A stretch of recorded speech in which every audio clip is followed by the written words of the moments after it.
Kusuzangpola. Welcome to Bhutan e-learning program. This is economics lesson for Keys stage 4 and 5. This lesson is in continuation to what we had in the previous lesson about the role of central bank, the evolution of the money.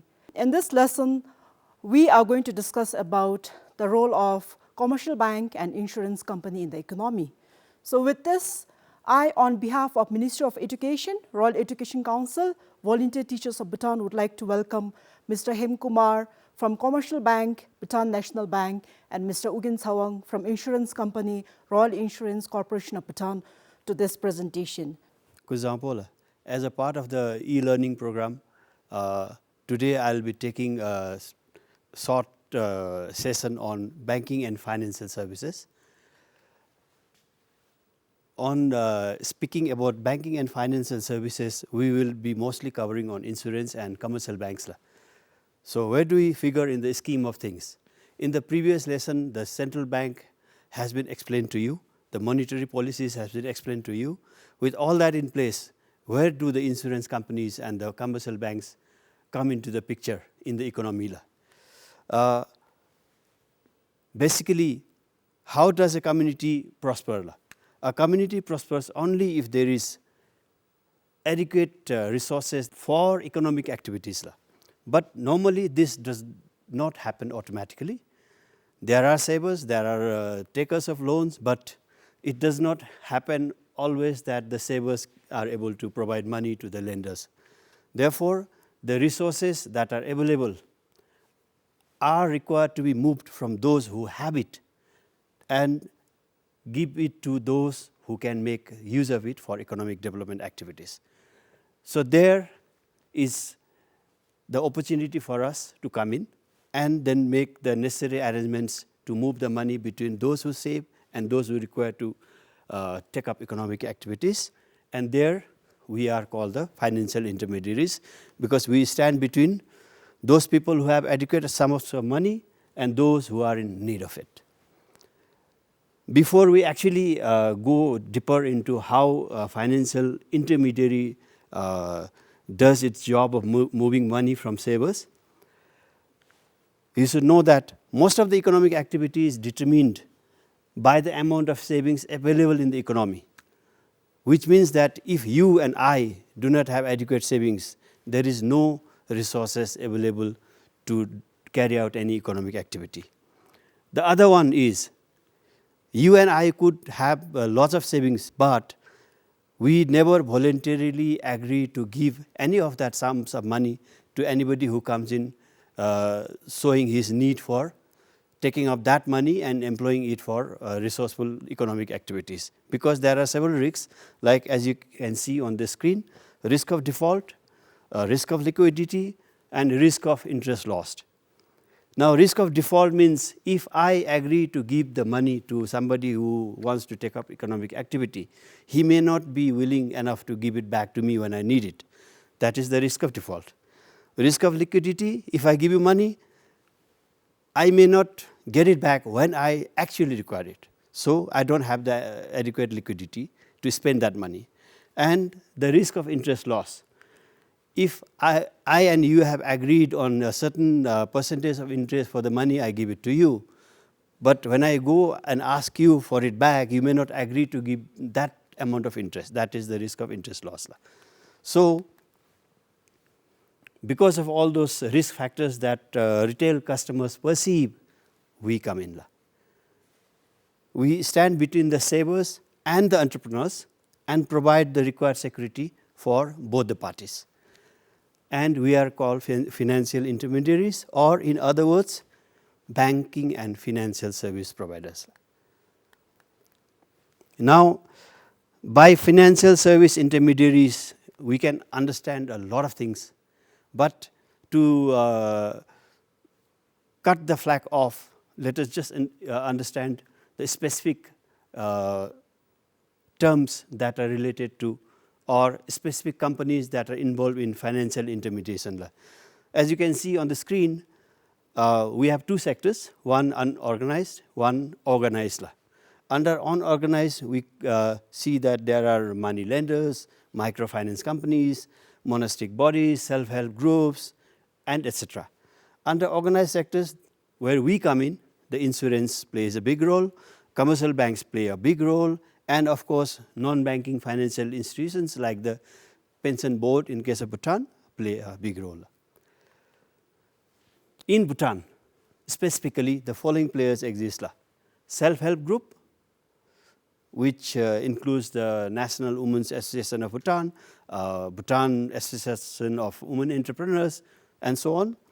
And then there is the central monk body, who also takes part in lending informally to its, its own subsidiaries. And then, of course, there are NGOs. And under the organized sector, Royal Monetary Authority, who is keeping a watchful eye on us. Under that, money lenders, microfinance companies, fund management companies, the CSI Bank, the Development Bank, commercial banks, insurance companies, and the pension board. All these fall into the organized sector. Now, we will proceed to discuss about insurance companies, and for that I invite my colleague from RICBL to please join me. Kuzampola, as my colleague has pointed out, insurance system is one of the pillars of financial economy system. So I'll be talking about insurance system in the country, how it, the types of insurance system we have, and also the insurance system, how it drives our economy. Insurance system is not a new thing. It has been there, it was there since a long time back. So let us think about our community partnership practice in the villages back at home. So when someone builds, especially our neighbors build houses, all of us, neighbors go and help build our houses. In that way, I think we go there to help our neighbors build house because we expect that when I or my friends build or need to rebuild houses, expect them to help us in return. So that was kind of an informal insurance system. But here we have now the formal insurance system. The difference between this is in the informal system, we work based on trust.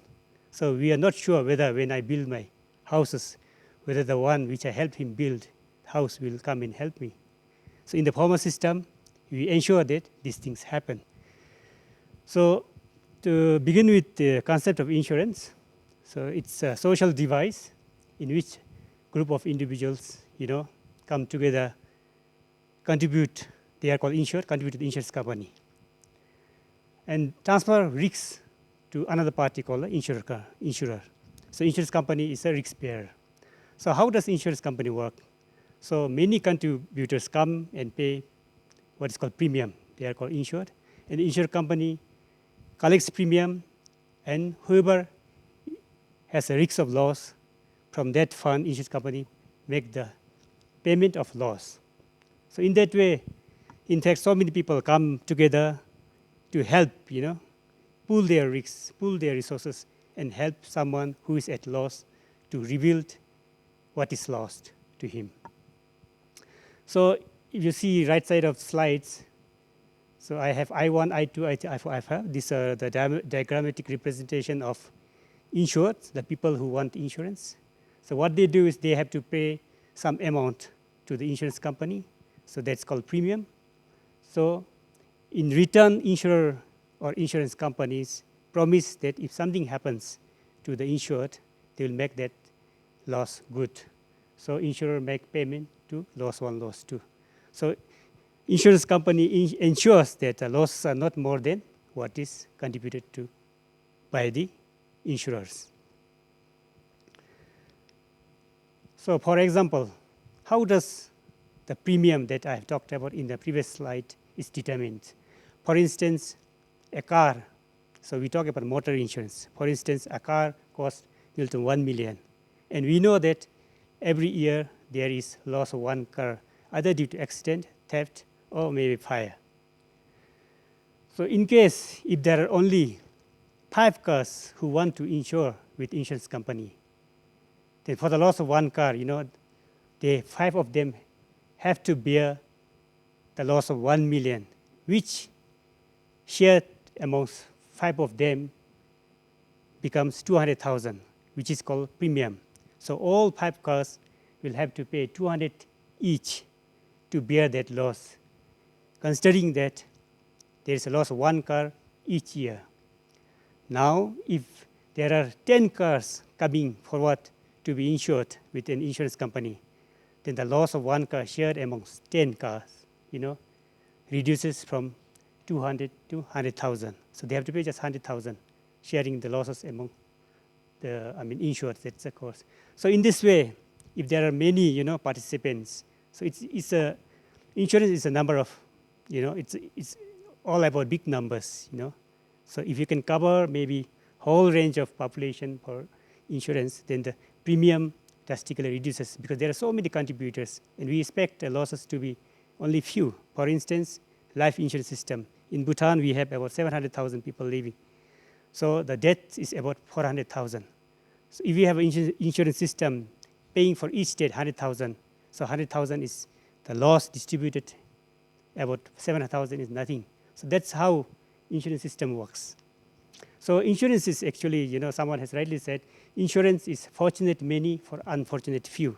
So fortunate many, in fact, all of us come together, pool our risks and resources, and it doesn't mean that I will be at loss. It doesn't mean that I'll have to gain something from there, but there are someone who is losing from our pool. So from that pool, we can help someone who is at a loss. So functions of insurance, why there is insurance system in the economy or in every country. So number one, I have categorized the functions into 3. One is primary functions, secondary functions, and other functions. So primary functions is mainly to provide protections. Provide protections from future risks, future accidents, future uncertainties.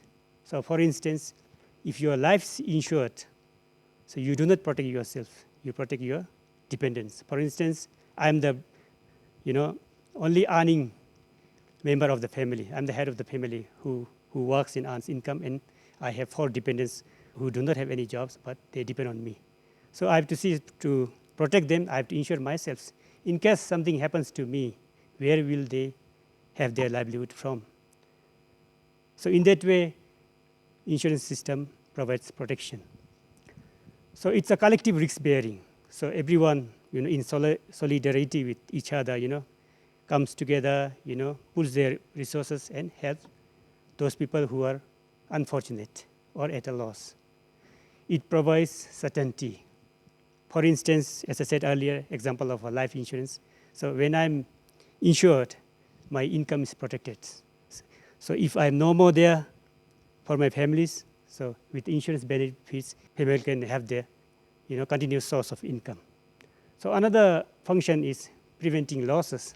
So once you get insurance, your insurance premium is dependent on how your risk profile is. For instance, if you want to insure a house, you'll see if your house is near a river, there's a risk of flood. If your electric system is not so proper, there's a risk of fire from electric short circuiting. And you will also see whether you have a fire extinguisher in case something happens. So if you have all these things in place, good electric system, good drainage, strong walls, then fire extinguisher system, your insurance cost will be minimum. So in that way, we prevent losses. So small capital to cover large risks. So for instance, if you were to set up a business, like hydropower, you need billions of money. But there is a risk that hydropower can be washed away. It could be razed to the ground by fire. So in order to avoid that risk, for that much of risk, you need so much capital. If that to be insured with insurance company, then you need just little amount of yearly, what is called premium. So that's what it says, small capital to cover large risks. Insurance also contributes towards the development of larger industries. The same example of hydropower, because of insurance, without any risks, you can construct large industries. So if there's no insurance, you have to set aside your own money in case something happens to your, big investment. You need to, rebuild those industries. It's also a means of saving and investments. So you pay premium, it's safe with the insurance company. Then insurance company uses that for investment and development of economies. Sources of earning foreign exchange. So one of the insurance function of insurance company is source of earning foreign exchange. So later when we discuss about types of insurance, we will come to what is called marine insurance, where when you import your things from Thailand, then you need to insure those your cargoes that bring along the sea, roads, by air. So through that we earn foreign insurance. It's also risk rated in the same manner, so you can do trade and commerce without thinking about any risks involved there. So coming to types of insurance. So there are generally two types of insurance. The one is life, which insures human beings, so lives, us. So lives can be, it could be term insurance, whole life insurance. Whole life insurance means it's insured until you die. The term insurance is for a certain period of time. For example, you can be insured for 5 years, you can be insured for 10 years, depending on your requirement. So for instance, RSV, they have what is called Millennium Education. That's a life insurance for children's education. So that can be insured till the age of 23, and you start getting from the age of 18. That's for your education. That's an example of term insurance. So whatever is beyond life insurance, we call general insurance, and in some countries they call it non-life. So it's life, non-life. So under non-life or general insurance in Bhutan, it is categorized into three types. One is fire, the other is marine, the rest are under miscellaneous. So under fire, for example, if you insure a building, your house structure, then it's under fire. So it's not only the risk protection is not only fire, but with fire you have earthquake, landslide, storms, everything.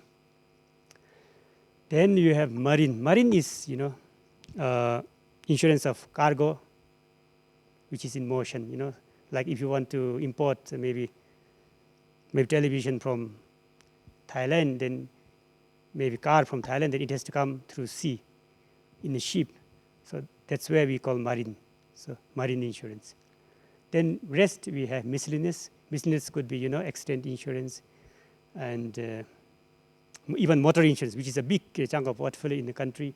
It's under miscellaneous insurance. So generally these are the types of insurance we have in Bhutan.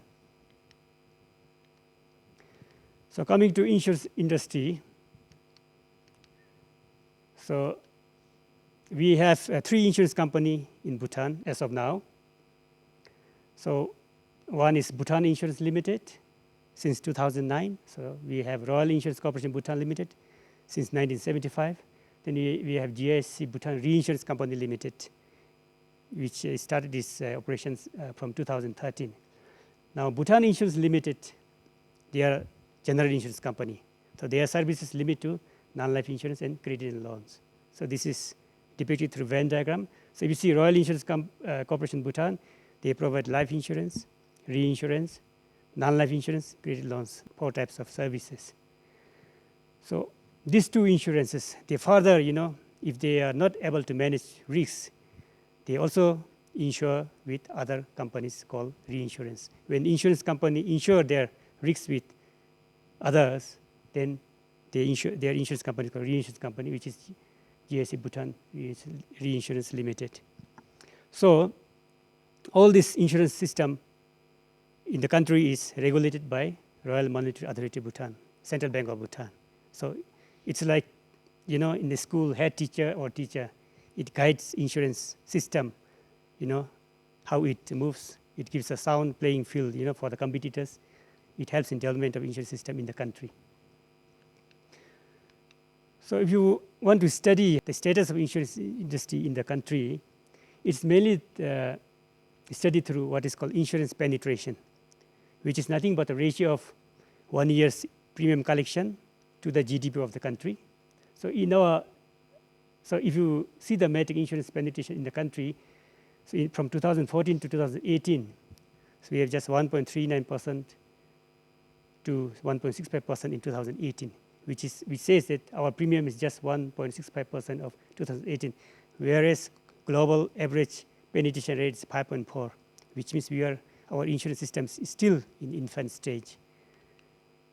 So is the development, shown by insurance density, which is 1 year's premium collection, the ratio of premium collection to the population, so per capita premium collection.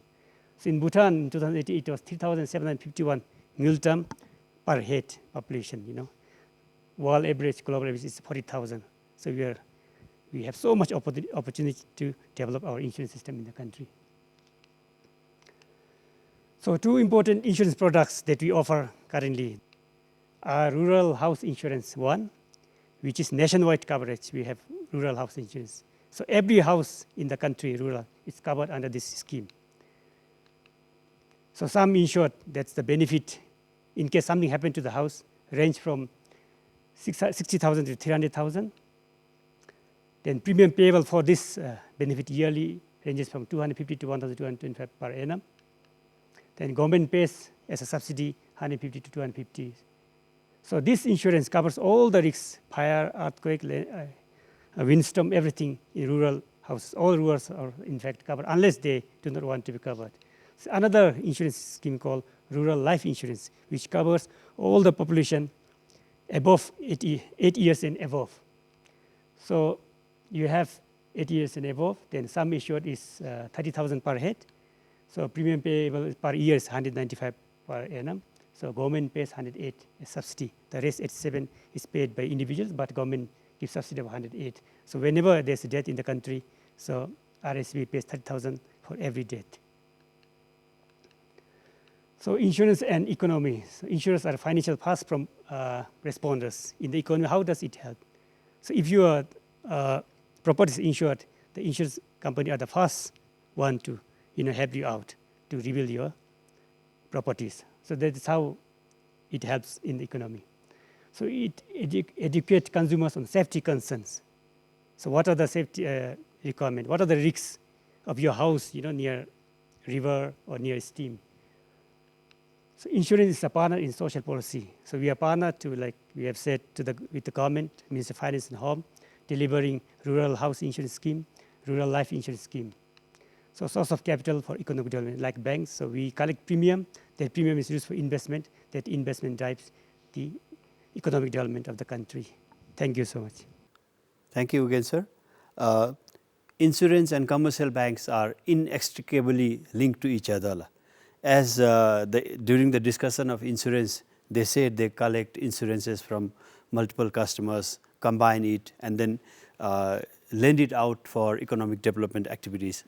Similarly, banks also do the same thing. And in that scheme of things, there are also other companies, fund management companies, for instance. Fund management companies, they collect resources from individual customers and then decide to manage it for them through mutual funds, instrument called mutual funds. Mutual funds are not so popular out here in Bhutan currently. And then there are the non-banking finance companies. These are called finance companies. So here, example of non-banking financial company is the National Pension Board, which also collects money in form of pension contributions and then lends it out for economic activities. Now, coming to banks. Amongst all the financial intermediaries that we have in Bhutan or in any other country, banks are the most popular institutions enjoying the trust of people because we provide multiple kinds of services. And we also sometimes provide fund management capabilities, insurance premium payment systems and all that. So therefore, the discussions hereafter is going to be on commercial banks. Now, commercial banks, as already pointed out a little while ago, are regulated by the central bank, the Royal Monetary Authority of Bhutan in Bhutan.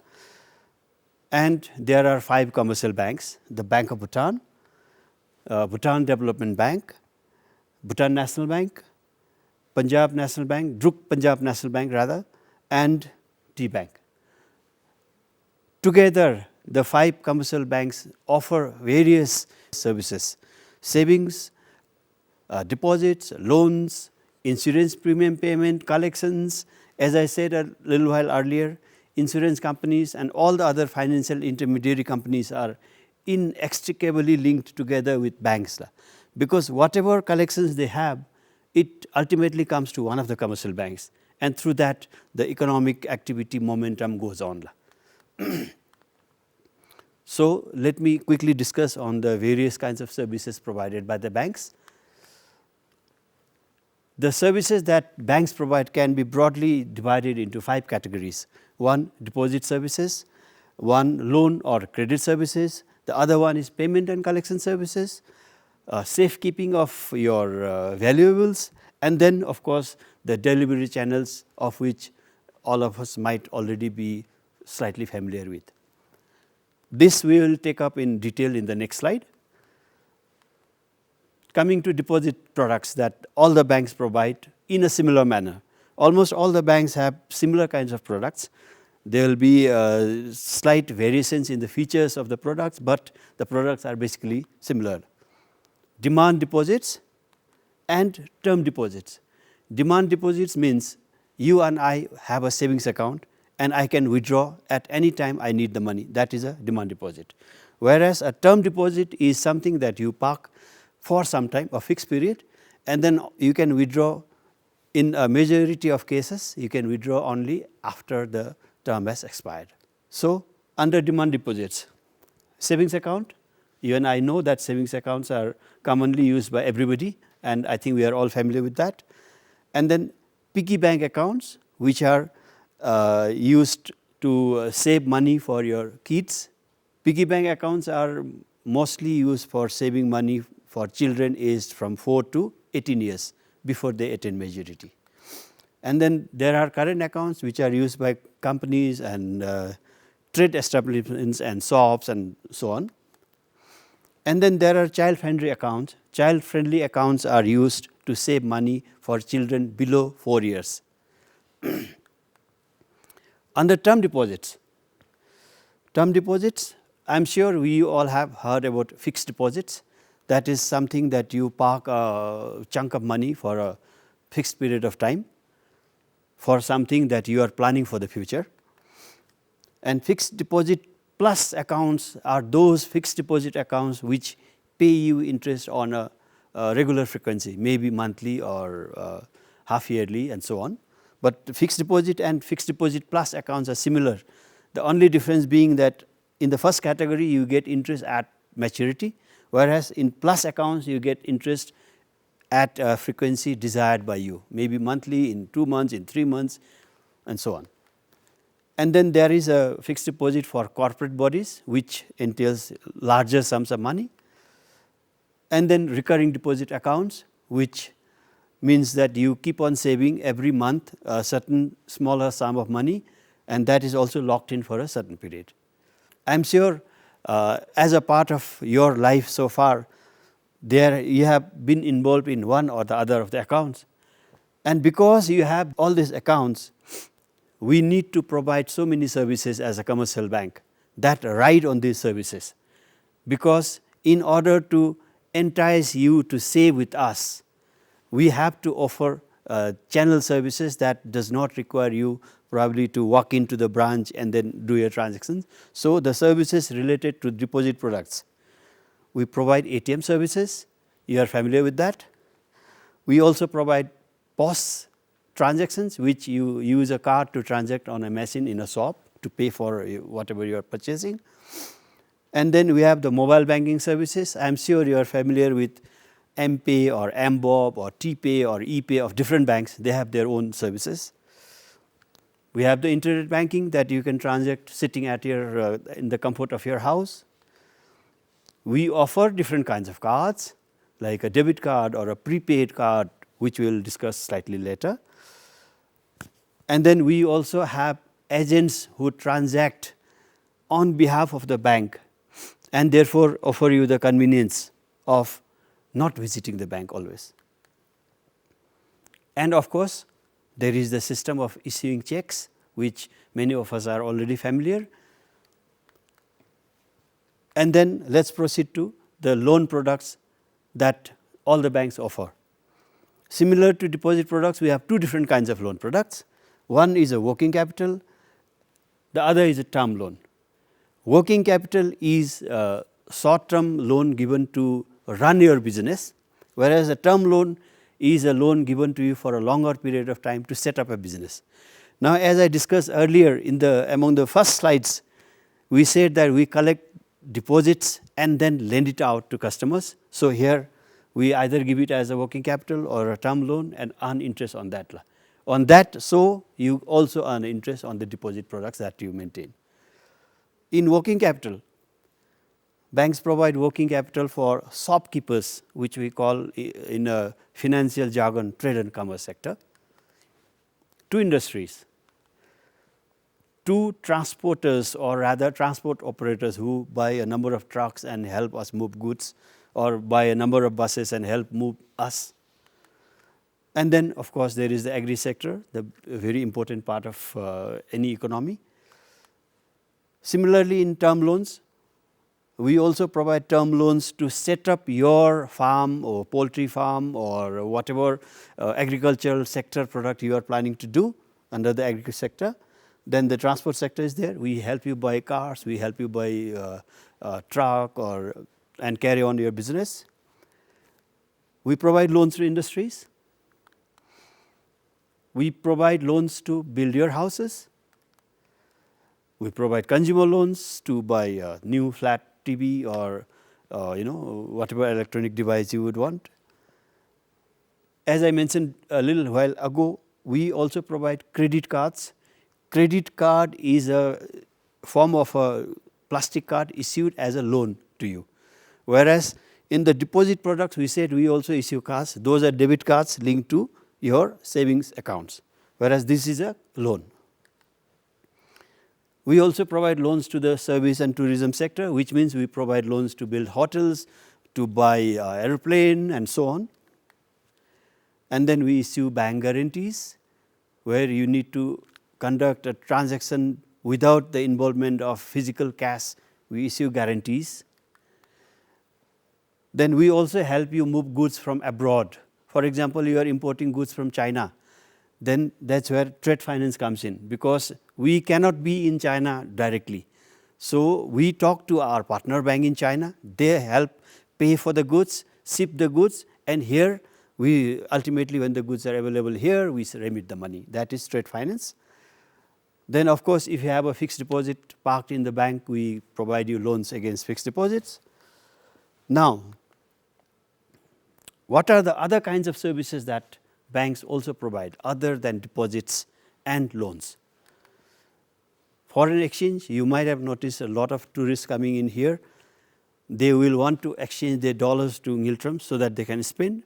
Those are the services we provide. They can walk into any of the commercial bank counter and exchange their dollars for Ngiltrams.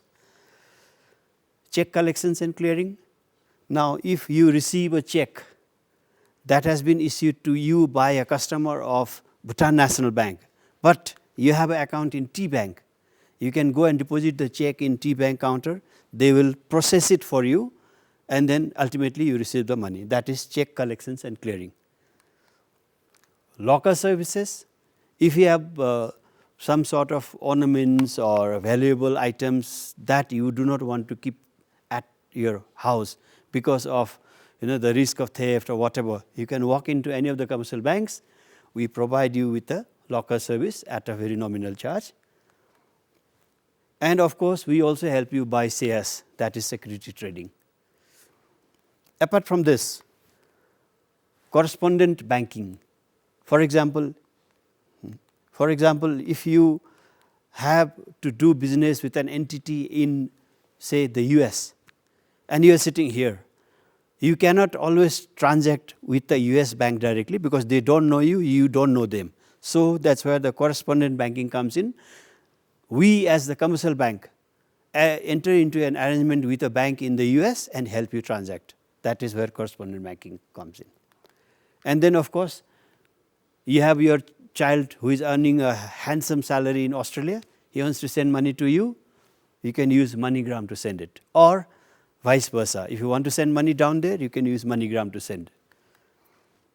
And then in a tie-up with the telcos, we have other services integrated, like the B-Wallet services with Bhutan Telecom. Now, before we end this particular lesson, how do banks actually function and provide all the services. As my colleague mentioned a little while ago during that lesson on insurance, they collect insurances from retail customers, collect it in a lump sum and then lend it out to carry out economic goods for those willing to do that. Similarly, whatever insurance premium the insurance companies collect also ends up in one of the commercial banks eventually, because they are not a bank, they are not allowed to issue checks. So, they also bank with us. So, that is why I said we are inextricably connected to each other. Similarly, for depositors of a bank, you have a depositor there and you have a loan seeker. So, and there we sit as a bank. We have a number of depositors who have small sums of money, who all combine together and deposit to the bank. So, that dollar sign is the money. Now, we also have a couple of people who wish to take up loans, who wish to take up economic activities, but they are sort of cash. So, that is where the bank comes in. The collection of all the money deposited by this many depositors is collected and given out as loans. And then because we give out the loans, we also earn a little bit of interest from the amount lent out, and that comes to the bank. Now, you should understand that the interest that is earned by banks on loans and the interest that is paid out to the depositor by the banks will be a little different, because the interest earned by the bank on loans may be say about 8%, whereas the interest paid to depositors may be 5%. So, that 3% is what is used to cover the cost for running the bank, to pay salaries to people like us. So, as I said earlier, the amount of loans given out is used by the clients to use it for economic activities, and that is how a bank functions and provides all the services that you have been availing. With this, I come to the end of this particular lesson. Thank you so much, and please wash your hands and stay safe. Thank you.